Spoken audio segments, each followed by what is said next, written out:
मेरी बड़ी बहन घर में ही रहकर बूढ़ी हो रही थी, लेकिन वह शादी नहीं कर रही थी। जब भी मैं अपनी बड़ी बहन से शादी करने को कहती, वह बात को टालकर वहां से भाग जाती। मेरे पापा भी मेरी दीदी की शादी नहीं करवा रहे थे। जब भी मैं पापा से दीदी की शादी की बात करती, वह पैसों का बहाना बनाकर कहते कि उनके पास पैसे नहीं हैं। जैसे ही पापा रात को घर आते, मेरी दीदी परेशान हो जाती क्योंकि पापा उन्हें अपने कमरे में बुलाते थे।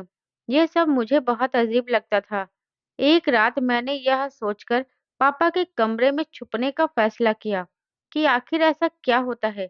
लेकिन जो मैंने देखा, उसने मेरी रूह को झकझोर कर रख दिया। पापा दीदी के साथ जब से मैंने होश संभाला था, मैंने अपने पापा और अपनी दीदी को ही अपने आसपास पाया था। मेरी माँ का देहांत बहुत पहले हमारे बचपन में हो गया था, इसलिए मुझे उनकी बहुत कम बातें ही याद थी, क्योंकि मैं सबसे छोटी और पापा की लाडली बेटी थी। माँ भी मुझसे बहुत प्यार करती थी। उनके जाने के बाद हर रविवार मैं मंदिर जाकर उनकी आत्मा की शांति के लिए पूजा करती थी। भगवान से प्रार्थना करती थी कि उन्हें स्वर्ग में जगह मिले। लेकिन एक बात मुझे हमेशा अजीब लगती थी कि मेरी दीदी मेरे साथ मंदिर क्यों नहीं जाती थी। वह माँ से बहुत प्यार करती थी, लेकिन जब भी मैं उसे अपने साथ मंदिर चलने को कहती, वह कोई न कोई बहाना बना देती। कभी किसी काम का बहाना, तो कभी कोई और वजह बता देती। यहाँ तक कि अब मैं इतनी बड़ी हो चुकी थी कि कॉलेज जाने लगी थी, लेकिन मेरी जिंदगी का कोई ऐसा दिन नहीं था जब पापा और दीदी दोनों मेरे साथ मंदिर गए हों। मैं हमेशा अकेले ही जाती और पूजा करके लौट आती। मुझे अपनी दीदी की ये बात बहुत अजीब लगती थी। मैं चाहती थी दीदी भी मेरे साथ मंदिर आए और माँ की आत्मा की शांति के लिए पूजा करे। मगर दीदी तो मंदिर जाने के नाम से ही खामोश हो जाती थी। इस बार मैंने सोच लिया था कि दीदी को अपने साथ मंदिर ले जाऊंगी। मैंने उसे नहीं बताया कि हम मंदिर जा रहे हैं, क्योंकि अगर मैं उसे घर पर ही बता देती, तो वह फिर से कोई बहाना बना देती। मुझे समझ नहीं आता था आखिर ऐसा क्यों था कि वह मंदिर में कदम नहीं रखती थी, जबकि वह तो बहुत ही अच्छी थी और सबका ख्याल रखने वाली थी। उनमें कोई ऐसी बुरी आदत भी नहीं थी, जिससे वह भगवान से दूर रहती। मैं इस वजह को जानना चाहती थी और इसीलिए मैंने एक दिन तय किया कि मैं बिना बताए उन्हें अपने साथ मंदिर ले जाऊंगी। घर में मैंने उनसे यही कहा कि मुझे बाजार से अपनी कुछ चीजें लेनी हैं। दीदी घर से बहुत कम निकलती थी। मुझे कुछ भी लेना होता तो मैं ज्यादातर पापा के साथ जाती थी। बहुत कम ऐसा होता था कि मेरे जोर देने पर वह मेरे साथ चल पड़ती। उस दिन भी मैंने उन्हें साथ चलने के लिए मजबूर किया। मेरी जिद के आगे हार मानकर वह मेरे साथ घर से बाहर आ गई थी। जब मैं उन्हें मंदिर ले आई, तो मंदिर जाकर दीदी के चेहरे का रंग उड़ गया। ऐसा लगा जैसे उनके सामने मंदिर नहीं बल्कि कोई भयानक चीज हो। मैंने उनका हाथ पकड़ा और उन्हें अंदर ले जाने लगी। तभी उन्होंने अचानक अपना हाथ मेरे हाथ से छुड़ा लिया और वहां से भाग गई। मैं भागती हुई उनके पीछे गई। जिस तरफ दीदी गई थी, मैं भी उसी तरफ गई। लेकिन जब मैंने उनके पास पहुंचकर सामने का दृश्य देखा, तो मेरे पैरों के नीचे से जमीन खिसक गई, क्योंकि मेरी दीदी तो मेरा नाम अनुष्का है। पापा और दीदी की लाडली होने की वजह से मैं बहुत ही शरारती थी। अक्सर जब वह घर आती थी, तो वह यही कहती थी कि इन दोनों के लाड प्यार ने मुझे बिगाड़ दिया है, क्योंकि बुआ जब भी घर आती थी, मैं जानबूझकर उन्हें तंग करती और उनके साथ कोई न कोई शरारत जरूर करती थी। दीदी मुझे बहुत रोकती थी कि बुआ घर की बुजुर्ग हैं, उनके साथ शरारत मत किया करो। मगर मैं अपनी दीदी की एक भी नहीं सुनती थी और पापा उन्हें मना कर देते थे, ये कह के कि मैं घर की छोटी हूँ और मैं शरारत नहीं करूंगी तो हमारे घर में सन्नाटा छा जाएगा। हम सिर्फ 2 बहनें थे, हमारा कोई भाई नहीं था और मेरी माँ का बहुत पहले ही देहांत हो गया था, जब मैं बहुत छोटी थी। इसी वजह से दीदी और पापा दोनों मुझसे बहुत प्यार करते थे, ताकि मुझे माँ की कमी महसूस ना हो। उन्होंने कभी भी मेरी किसी शरारत पर मुझे टोका नहीं था और मेरा जो दिल करता था, मैं वही करती थी। कहने को तो मैं और दीदी दोनों बहनें थे, लेकिन हम दोनों में बहुत फ़र्क था। मैं दीदी से काफ़ी छोटी थी और बहुत ज़्यादा शरारती और लापरवाह थी, जबकि दीदी मुझसे बिल्कुल अलग थी। मेरी दीदी बहुत समझदार और सुलझी हुई लड़की थी। हर काम बहुत सोच समझ कर करती थी। वह ना तो फिजूल बोलती थी और ना ही बिना ज़रूरत कहीं आ जाती आती थी। सारा दिन घर के कामों में लगी रहती थी। सब लोग मेरी दीदी को बहुत पसंद करते थे, क्योंकि वह देखने में भी बहुत खूबसूरत थी और बेहद समझदार और सुलझी हुई थी। हर चीज़ को बहुत अच्छे तरीके से सँभालने वाली थी। माँ के देहांत के बाद पूरे घर को दीदी ने अपने दम पर सँभाला था। जो भी घर आता था, घर को देखकर दीदी की तारीफ़ किए बिना नहीं रह पाता था। मेरे पापा गाड़ियों के मिस्त्री थे। उनकी अपनी दुकान थी। पापा सुबह ही घर से चले जाते थे और शाम को घर लौटते थे। मेरा भी आधा दिन घर से बाहर ही गुजरता था। मेरा स्कूल खत्म हो गया था और अब मैंने कॉलेज जाना शुरू कर दिया था। जैसे-जैसे मैं बड़ी होती गई, तब मैंने महसूस किया कि पापा दीदी की शादी नहीं करना चाहते। परिवार में भी दीदी के लिए कई रिश्ते आए, लेकिन मेरे पापा बिना रिश्ते देखे ही मना कर देते थे। पहले तो वह यही कहते थे कि मैं अभी छोटी हूँ, इस घर को अभी दीदी की ज़रूरत है। जब तक मैं बड़ी नहीं हो जाती और खुद को और घर को सँभालने के लायक नहीं हो जाती, वह दीदी की शादी नहीं करेंगे। अब जबकि मैंने कॉलेज जाना शुरू कर दिया था, अब मैं इतनी समझदार हो गई थी कि सब कुछ सँभाल सकती थी। लेकिन फिर भी पापा कोई न कोई बहाना बनाकर बात को टाल देते थे। पहले तो मुझे भी यही लगता था कि पापा मेरी वजह से दीदी की शादी नहीं कर रहे हैं। लेकिन अब मुझे ऐसा लगने लगा था कि इसके पीछे कोई और वजह है। मैं जितनी भी लापरवाह थी, लेकिन मैं खुदगर्ज बिल्कुल नहीं थी। अपनी वजह से मैं अपनी दीदी को ज़िंदगी खराब नहीं होने देना चाहती थी। इसी वजह से मैंने पापा से कई बार कहा कि उन्हें मेरी फ़िक्र करने की ज़रूरत नहीं है। अब मैं कोई छोटी बच्ची नहीं हूँ, जो खुद को सँभाल नहीं सकती। अब मैं बड़ी हो गई हूँ और अपने आप को सँभाल सकती हूँ। पापा, मेरी दीदी की शादी कर दीजिए। लेकिन पापा मेरी बात को नज़रअंदाज कर देते थे। वह ये कहकर टाल देते कि इस बारे में बाद में बात करेंगे या फिर कोई ना कोई बहाना बना देते थे। मुझे समझ नहीं आता था कि वह ऐसा क्यों कर रहे हैं। मेरी दीदी मुझसे कई साल बड़ी थी और अब जब मैं 18 साल की हो चुकी थी, तो दीदी की उम्र भी बढ़ती जा रही थी। अगर पापा और दीदी इसी तरह इस बात को नज़रअंदाज करते रहते, तो दीदी घर में बैठी-बैठी बूढ़ी हो जाती और उनकी शादी नहीं होती। मैं उन्हें खुश देखना चाहती थी। मैं जानती थी कि वह इस घर में हमारे साथ खुश हैं, लेकिन उन्हें उनके हिस्से की खुशियाँ मिलनी चाहिए।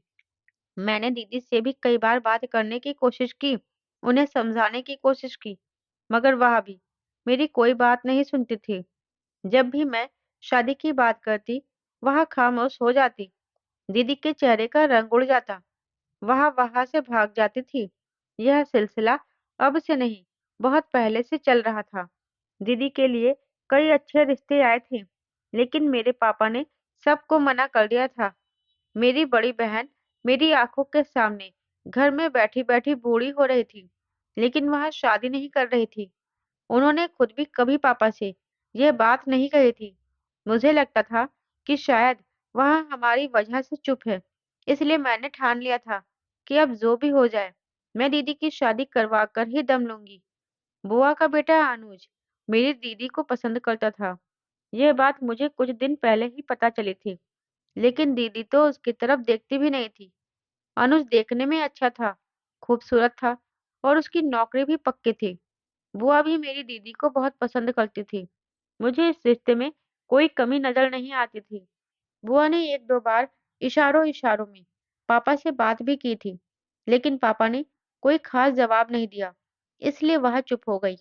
मगर मैंने ठान लिया था कि मैं पापा और दीदी को इस रिश्ते के लिए मना लूँगी। अनुज भैया की आँखों में मैंने कई बार दीदी के लिए प्यार देखा था।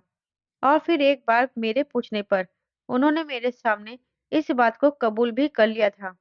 उन्होंने मुझे बताया था कि वह कई बार दीदी को यह बात बता चुके हैं, लेकिन दीदी ने हर बार इनकार कर दिया। दीदी ने कहा था कि उन्हें शादी नहीं करनी। अनुज भैया पिछले 3 सालों से दीदी को मनाने की कोशिश कर रहे थे।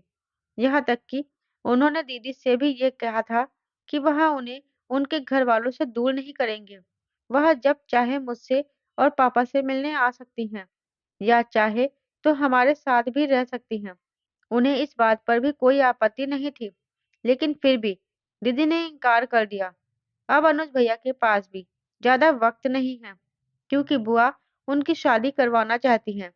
उनके कहने पर उनकी माँ ने 3 साल तक मेरी दीदी के हाँ करने का इंतजार किया था, लेकिन अब वह और इंतजार करने के लिए तैयार नहीं थी। अनुज भैया ने इस मामले में मुझसे मदद मांगी थी और कहा था कि मैं अपनी दीदी को और अपने पापा को इस रिश्ते के लिए मनाऊं। मैं भी दिल से चाहती थी कि दीदी की शादी अनुज भैया से हो जाए, क्योंकि वह वाकई में मेरी दीदी से बहुत प्यार करते थे और अनुज भैया पापा की भी बहुत इज्जत करते थे। इसलिए मैं चाहती थी कि किसी न किसी तरह से दीदी की शादी अनुज भैया से हो जाए, और मुझे यकीन था कि दीदी उनके साथ बहुत खुश रहेगी। लेकिन दीदी से बात करने का कोई फायदा नहीं था। वह मेरी बात को इस तरह नजरअंदाज कर देती थी जैसे उन्होंने मेरी बात सुनी ही ना हो। इसलिए मैंने सोचा कि मैं पापा से इस बारे में बात करूंगी। मुझे पूरा यकीन था कि पापा मेरी बात जरूर मानेंगे। लेकिन जब मैंने पापा से यह बात कही, तो उन्होंने भी यह कहकर मना कर दिया कि अभी वह दीदी की शादी नहीं कर सकते।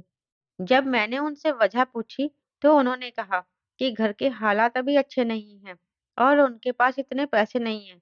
अनुज भैया तो बिना किसी चीज के और बिना दहेज के मेरी दीदी को अपनाने के लिए तैयार थे। उन्हें किसी चीज की जरूरत नहीं थी। वह तो सादगी से दीदी से शादी करने के लिए राजी थे। मैंने पापा को भी अनुज भैया के बारे में बताया, लेकिन उन्होंने मुझे सख्ती से डांटकर चुप करवा दिया और कहा कि आज के बाद मैं इस बारे में किसी से कोई बात नहीं करूंगी। उन्होंने ये भी कहा कि इस बात को यही खत्म कर देना ही बेहतर होगा। मुझे उनका गुस्सा समझ नहीं आया। मैं हैरान थी, क्योंकि पापा ने आज तक मुझसे किसी बात पर गुस्सा नहीं किया था। मैं चाहे कितनी भी बड़ी शरारत करूं या कुछ भी करूं, वह हंसकर टाल देते थे। लेकिन आज पहली बार उन्होंने इस बात को लेकर मुझ पर गुस्सा किया। मैंने ऐसा क्या गलत कहा था? मैंने तो बिल्कुल सही बात कही थी, और मुझे पता था कि पापा ने मेरे और दीदी के लिए बहुत सारे पैसे जमा करके रखे हुए थे। तो फिर उन्होंने यह बहाना क्यों बनाया कि उनके पास पैसे नहीं हैं? अब मुझे सच में इस बात पर शक होने लगा था कि इसके पीछे कोई और वजह है, जो दीदी और पापा दोनों मुझसे छुपा रहे हैं। लेकिन आखिर ऐसा क्या वजह थी? यही सोच सोचकर मैं परेशान रहने लगी। बल्कि एक और बात भी थी, जो मैं काफी समय से देख रही थी, लेकिन हमेशा ही इस बात को नजरअंदाज करती आई थी।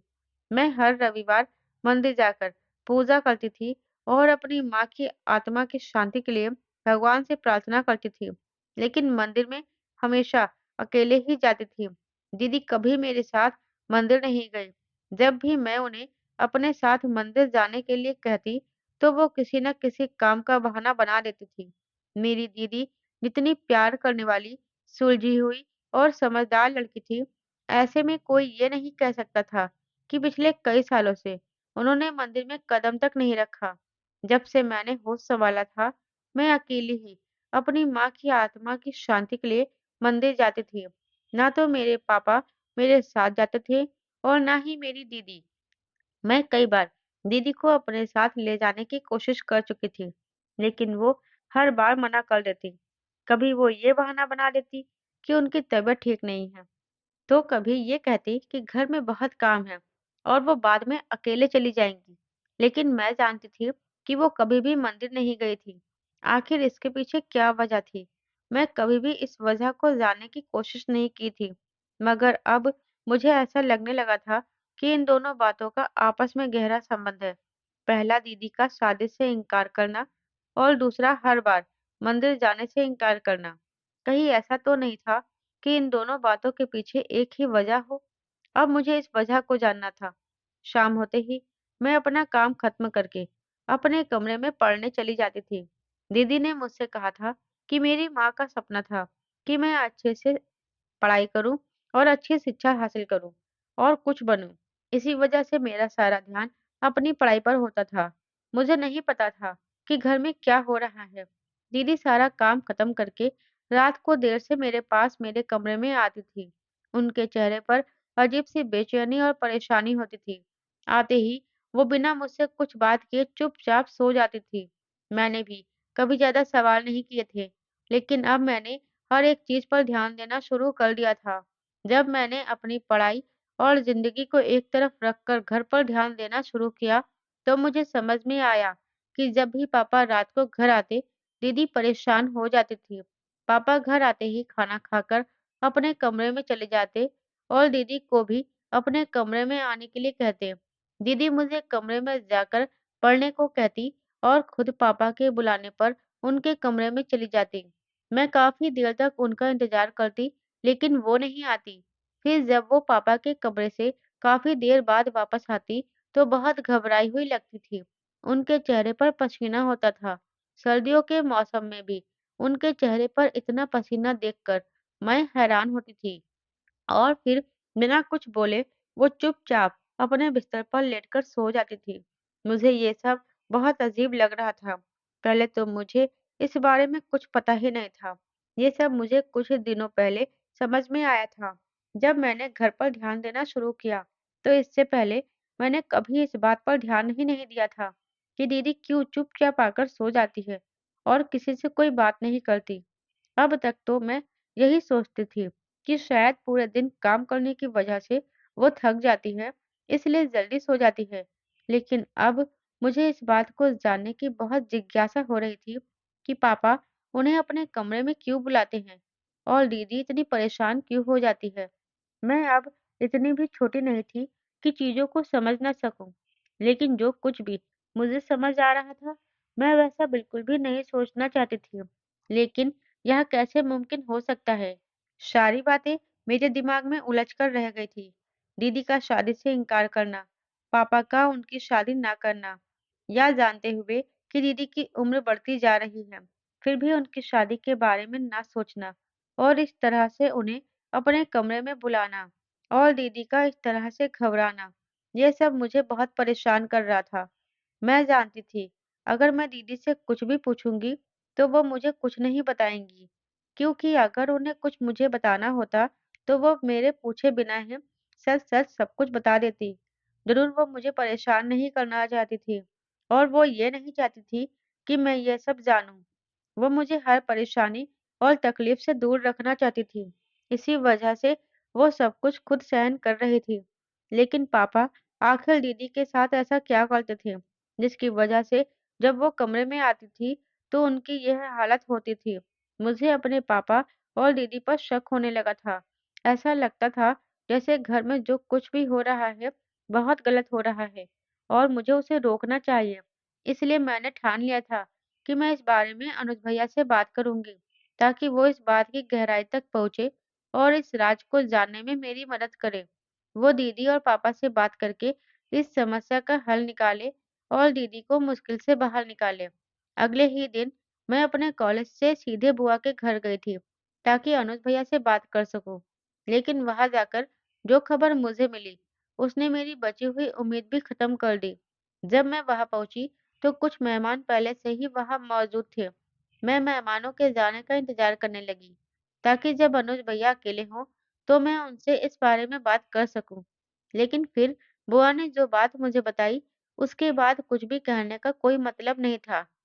बुआ ने अनुज भैया का रिश्ता पक्का कर दिया था।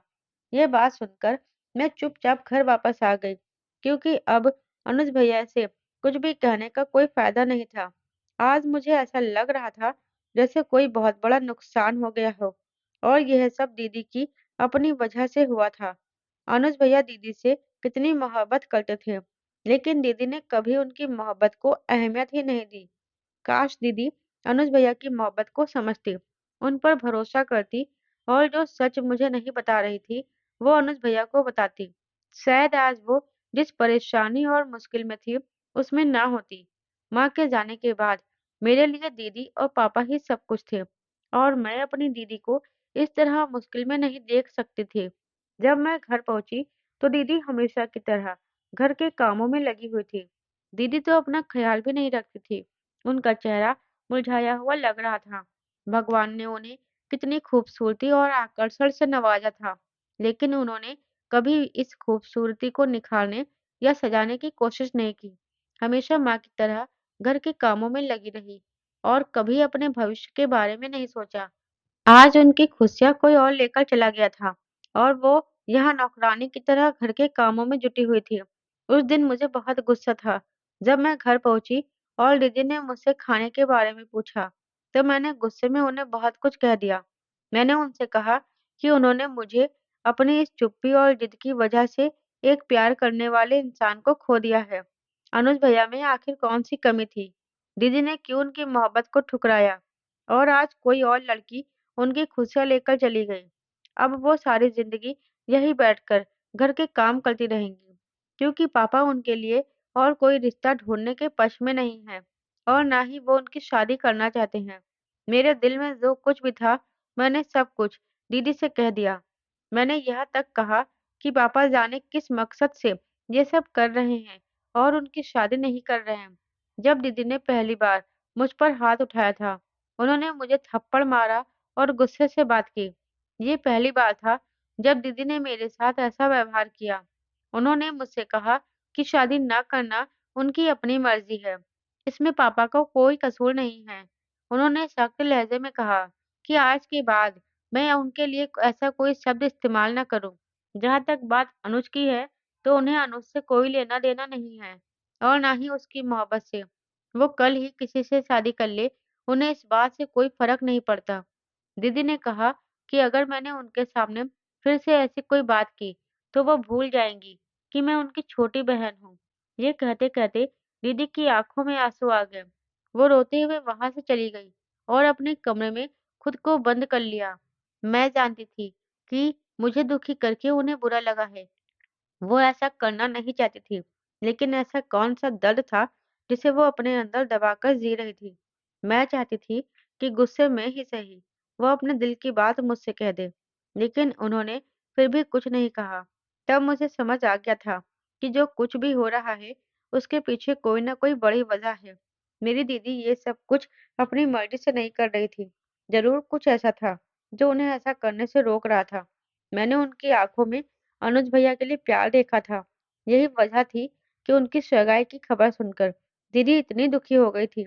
अगर वो सचमुच उनसे प्यार करती थी, तो उन्होंने उनकी मोहब्बत को कबूल क्यों नहीं किया? शादी से इनकार क्यों किया? अनुज भैया तो उन्हें अपनाने के लिए तैयार थे। अब मुझे इस राज का पता लगाना था, जो मेरी दीदी को अंदर ही अंदर खा रहा था। उनके जीने की तमन्ना खत्म हो चुकी थी।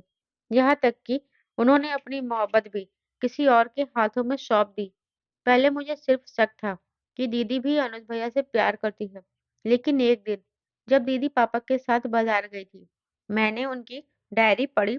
वो डायरी जिसे वो अक्सर अकेले में लिखती थी। पूरी डायरी खाली थी। सिर्फ एक पन्ने पर कुछ लिखा हुआ था। जो लिखा था, उसे पढ़कर मेरे पैरों तले से जमीन खिसक गई। दीदी भी अनुज भैया से प्यार करती थी, लेकिन उन्होंने खुद के साथ इतनी बड़ी नाइंसाफ़ी क्यों की थी? क्यों दीदी ने पापा से नहीं कहा था कि वो अनुज भैया से प्यार करती है और उनसे शादी करना चाहती है? दीदी की इस खामोशी के पीछे क्या वजह थी आखिर? ये सारी बातें, ये सारा राज अब मुझे ही पता लगाना था। ये राज कहीं न कहीं पापा से और उनके कमरे से जुड़ा हुआ था। जब पापा दीदी को अपने कमरे में बुलाते थे, तो उनके चेहरे पर साफ-साफ घबराहट दिखती थी। उनके इनकार और उनकी परेशानी के पीछे ज़रूर कुछ ऐसा था, जो पापा के कमरे में होता था। मुझे जानना था कि पापा उन्हें कमरे में क्यों बुलाते हैं और पापा दीदी के साथ ऐसा क्या करते हैं जिससे दीदी इतना परेशान हो जाती हैं। इस राज को जानने का एक ही तरीका था, पापा के कमरे में छिपकर सब देखना। एक रात मैंने ऐसा ही किया। जल्दी से खाना खाकर सबकी नज़रों से बचते हुए मैं पापा के कमरे में छिप गई। थोड़ी देर बाद पापा कमरे में आए और दीदी को बुलाया। जैसे ही दीदी अंदर आई, पापा ने दरवाज़ा खोला और खिड़कियाँ बंद कर दी। उसके बाद जो कुछ मैंने देखा, उसे देखकर मेरी रूह काँप उठी। पापा जो कर रहे थे, वो अकल्पनीय था। जो कुछ उस कमरे में हो रहा था, मैंने कभी सोचा भी नहीं था। मेरा दिल ज़ोर-ज़ोर से धड़क रहा था, लेकिन मैं खुद को सँभाल कर छिपी रही। काफ़ी देर बाद पापा ने दीदी को जाने का इशारा किया। दीदी चुपचाप दरवाजा खोलकर बाहर चली गई। पापा भी सोने चले गए। मैं जल्दी से वहां से निकली ताकि दीदी के कमरे में जाने से पहले मैं वहां पहुंच जाऊं। उस पूरी रात मैं सो नहीं पाई। जो कुछ मैंने देखा था, उस पर यकीन करना मुश्किल था। क्या यही दीदी की सबसे बड़ी परेशानी थी? सुबह होते ही मेरा कॉलेज जाने का बिल्कुल मन नहीं था। मुझे समझ नहीं आ रहा था कि दीदी से कैसे बात करूं। अगर मैंने उनसे कहा कि मैंने पापा के कमरे में छिपकर सब कुछ देखा है, तो वो मुझसे नाराज हो जाती। लेकिन अब मैं और चुप नहीं रह सकती थी। मुझे पूरा सच जानना था। मैंने सोचा कि मैं दीदी को मंदिर लेकर जाऊंगी और वहां उन्हें अपनी कसम देकर सब कुछ पूछूंगी। मुझे यकीन था कि मंदिर में खड़े होकर वो मुझसे झूठ नहीं बोलेंगी। घर में पूछने पर वो मुझे कुछ नहीं बताती, लेकिन मंदिर में पापा नहीं होंगे और दीदी सच बोलेंगी। इसलिए मैंने तय कर लिया कि मैं आज हर हाल में दीदी को मंदिर लेकर जाऊंगी। शायद वहां पापा की वजह से मुझसे सच नहीं बोल रही थी, इसलिए मुझे उन्हें उस जगह लेकर जाना था जहां पापा ना हो। और मंदिर ही एक ऐसी जगह थी। मैंने सोचा कि अगर दीदी को मैंने अभी मंदिर जाने का कहा, तो वह फिर से कोई बहाना बनाकर इनकार कर देगी। इसलिए मैंने उनसे झूठ बोला और कहा कि मुझे बाजार से कुछ चीजें लेनी है और वह मेरे साथ चले। दीदी तो घर से बाहर बहुत कम निकलती थी, लेकिन उन्होंने मुझसे कहा कि वह पापा का इंतजार करेंगी। लेकिन मैंने उनसे यही कहा कि मुझे कुछ जरूरी चीजें लेनी है। पापा रात को आएंगे और मुझे रात तक का इंतजार नहीं कर सकती। मुझसे अपना काम निपटाना है, इसलिए वह मेरे साथ चले। मेरे मजबूर करने पर आखिरकार दीदी मान गई और मेरे साथ चल पड़ी। जब मैंने उन्हें मंदिर लेकर गई, तो मंदिर देखकर दीदी वहीं रुक गई। मैंने उन्हें अपने साथ आगे चलने को कहा, लेकिन उन्होंने इनकार कर दिया और मुझसे अपना हाथ छुड़ाकर वहां से भाग गई। मैं भी तुरंत उनके पीछे गई और देखा कि दीदी तो एक कोने में बैठकर रो रही थी। मैं उनके पास गई और मैंने उनसे सब कुछ कह दिया कि जो कुछ भी रात को हुआ था, मैंने देख लिया था। मैं चुपके से पापा के कमरे में बैठ गई थी। जब मैंने देखा कि जैसे ही मेरी दीदी कमरे में आई, पापा ने कमरे का दरवाजा बंद किया था, तो पापा ने कमरे में सारी लाइटें बंद कर दी थी और एक गोल घेरे में मोमबत्तियां लगा दी थी। दीदी को उस घेरे में बिठाकर पापा कुछ पढ़ने लगे थे। जैसे जैसे पापा पढ़ते जा रहे थे, वैसे वैसे दीदी की हालत खराब होती जा रही थी। फिर पापा ने एक चाकू निकालकर दीदी की अंगुली पर चलाया था और वहां से खून निकलने लगा था। पापा ने दीदी के खून की कुछ बूंदें एक बड़े से प्याले में डाल ली और फिर कुछ और पढ़ने लगे। इसके बाद दीदी को जाने के लिए कहा था। यह सब कुछ दीदी को मंदिर क्यों नहीं जाने देता था, और यह वजह थी कि दीदी ने शादी से इनकार किया था। हालांकि वह अनुज भैया को पसंद करती थी और उनसे प्यार करती थी। दीदी ने मुझे सब सच बताया था। दीदी का कहना था, यह बात कुछ साल पुरानी है। मेरी दीदी बचपन से ही बहुत खूबसूरत थी। कोई भी उन्हें देखता तो देखता ही रहता था। एक बार हम लोग गांव में एक शादी में गए थे। वापस आते समय अंधेरा हो गया था और एक सुनसान जगह पर हमारी गाड़ी खराब हो गई थी। मैं उस समय छोटी थी, इसलिए कार में सो गई थी। पापा कार ठीक करने लगे थे और दीदी बाहर निकल आई थी। उस दिन दीदी बहुत अच्छे से तैयार हुई थी। दीदी को प्यास लगी थी। जब उन्होंने देखा कि सामने ही एक नलका है, तो वह नलके के पास गई जो एक पेड़ के साए में था। दीदी पानी पीने के लिए उस पेड़ के साए में गई और वहीं से उनकी पूरी जिंदगी बदल गई थी। वहां एक जिन ने उन्हें देख लिया और उनकी सुंदरता में फंस गया था। जब भी दीदी कहीं जाती या किसी से बात करने की कोशिश करती, वह जिन उन्हें नुकसान पहुंचाता था। यही वजह थी कि मेरी दीदी किसी से शादी नहीं कर सकती थी। अगर वह किसी से शादी करती, तो वह जिन उसकी जान ले लेता। इसलिए अनुज भैया से प्यार करने के बावजूद दीदी ने उनकी मोहब्बत को ठुकरा दिया था। यह बात पापा और दीदी के अलावा कोई नहीं जानता था। यही वजह थी कि दीदी मंदिर नहीं जा सकती थी, क्योंकि एक जिन उनसे प्यार करता था। वह एक बुरा जिन था जो उन्हें मंदिर में जाने से रोकता था। यही कारण था कि दीदी को अपनी खूबसूरती से नफरत होने लगी थी और उन्होंने खुद को ऐसा बना लिया था। उन्होंने अपनी देखभाल करना छोड़ दिया था, लोगों से मिलना और बाहर जाना भी कम कर दिया था। पापा दीदी को इस तरह नहीं देख सकते थे। इसलिए उन्होंने एक बहुत बड़े पंडित से संपर्क किया था, ताकि वह इसका कोई हल निकाल सके। उस पंडित ने पापा को एक बहुत खतरनाक उपाय करने के लिए कहा था, जिसमें पापा को अकेले में बैठकर दीदी के सामने वह उपाय करना था। और यही वह उपाय था जिससे मेरी दीदी को उस जालिम जिन से छुटकारा मिल सकता था। लेकिन पापा जब भी यह उपाय करते थे, दीदी को बहुत तकलीफ पहुंचती थी, इसलिए उनकी हालत हमेशा खराब हो जाती थी। दीदी यह सब मुझे बताकर मुझे परेशान नहीं करना चाहती थी, इसलिए पापा और दीदी दोनों ने शुरू से ही मुझसे यह बात छुपाई थी। पापा दीदी को अपने कमरे में बुलाकर यह उपाय करते थे और मुझे कभी इसके बारे में कुछ नहीं बताया। यही वजह थी कि जब भी मैं पापा से दीदी की शादी की बात करती, वह कोई ना कोई बहाना बनाकर टाल देते थे। वह मुझे सच नहीं बताना चाहते थे, मुझे डराना नहीं चाहते थे। अब मुझे पूरी बात समझ में आ गई थी। दीदी के आंसू पोंछते हुए मैंने उन्हें वादा किया कि मैं इस मुश्किल वक्त में उनका पूरा साथ दूंगी। उस दिन के बाद से मैं भी हमेशा दीदी और पापा के साथ उस कमरे में होती, जहाँ पापा दीदी को उस जालिम जिन से मुक्त करने के लिए उपाय करते थे। कई कठिन दिनों के बाद हम सभी मिलकर दीदी को उस जिन की कैद से पूरी तरह से आजाद करने में सफल हो गए थे। दीदी उस जालिम जिन से मुक्त हो चुकी थी और यह बात उन्हें खुशी दे रही थी, लेकिन साथ ही एक गहरी उदासी भी थी। वह दुख में थी क्योंकि इस सब में उनकी सच्ची मोहब्बत अनुज भैया हमेशा के लिए उनसे दूर हो गए थे।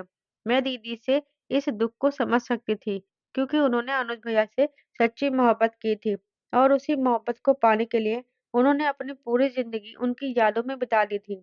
दीदी ने अनुज भैया को हमेशा अपने से दूर रखा, क्योंकि वह नहीं चाहती थी कि उनके प्यार की वजह से अनुज भैया को कोई नुकसान हो। दीदी का यह त्याग उनके दिल में गहरे दर्द के रूप में छुपा था। फिर एक दिन अचानक से घर के बाहर शोर मचने लगा कि हमारे घर के बाहर बारात आ चुकी है। दीदी यह सब देखकर हैरान हो गई कि यह बारात किसकी थी और यहाँ कैसे आई?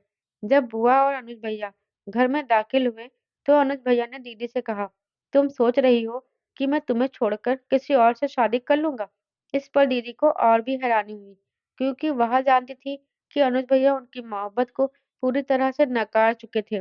मैंने तब पूरी सच्चाई अनुज भैया से कह दी थी। मैंने उन्हें बताया कि क्यों दीदी ने उनकी मोहब्बत को ठुकरा दिया था, और यह भी बताया कि दीदी उनसे उतनी ही मोहब्बत करती है जितनी वह उनसे करते थे।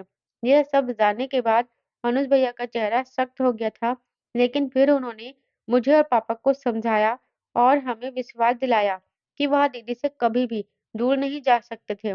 फिर मैंने और पापा ने मिलकर दीदी को एक सरप्राइज देने का फैसला किया था। दीदी ने छोटी सी उम्र में अपने जीवन में जितने दुख सहे थे, उन सारे दुखों को बस एक ही शख्स खत्म कर सकता था, और वो अनुज भैया थे। हमने दीदी से कहा कि अनुज भैया की शादी उसी लड़के से हो रही है जिनसे उनकी एंगेजमेंट हुई थी, लेकिन सच्चाई ये थी कि अनुज भैया की शादी अब दीदी से हो रही थी। अब वह जिनका बुरा साया दीदी से हट चुका था और दीदी का जीवन अब पूरी तरह से बदल चुका था। दीदी की शादी अनुज भैया से हो गई थी। देर से ही सही, लेकिन वह अपनी खुशियों को पूरी तरह से जी पा रही थी। अब उनके जीवन में प्रेम और सुख की कोई कमी नहीं थी। मैं इस सच्चाई को लेकर बहुत खुश थी, क्योंकि दीदी के दर्द और संघर्ष के बाद उन्हें उनके जीवन की सच्ची खुशी मिल रही थी। उनकी शादी का यह दिन एक नए अध्याय के रूप की शुरुआत था, और मुझे गर्व था कि मैं उनके साथ इस यात्रा का हिस्सा बनी। ये सब देखकर मैंने महसूस किया कि सच्चा प्यार और त्याग अंत में जीतते ही हैं। दीदी ने अपनी मोहब्बत को पाने के लिए जो संघर्ष किया था, वही संघर्ष अब उनकी खुशियों का कारण बन चुका था, और इस तरह दीदी और अनुज भैया का प्यार एक नई शुरुआत के साथ एक खूबसूरत अध्याय में बदल गया था। तो दोस्तों, कैसी लगी आपको मेरी ये कहानी? मुझे कमेंट बॉक्स में बताएं। चैनल पर नए हैं तो चैनल को सब्सक्राइब जरूर करें। साथ ही बेल आइकन को प्रेस करें, जिससे वीडियो की अगली अपडेट सबसे पहले आपको मिले।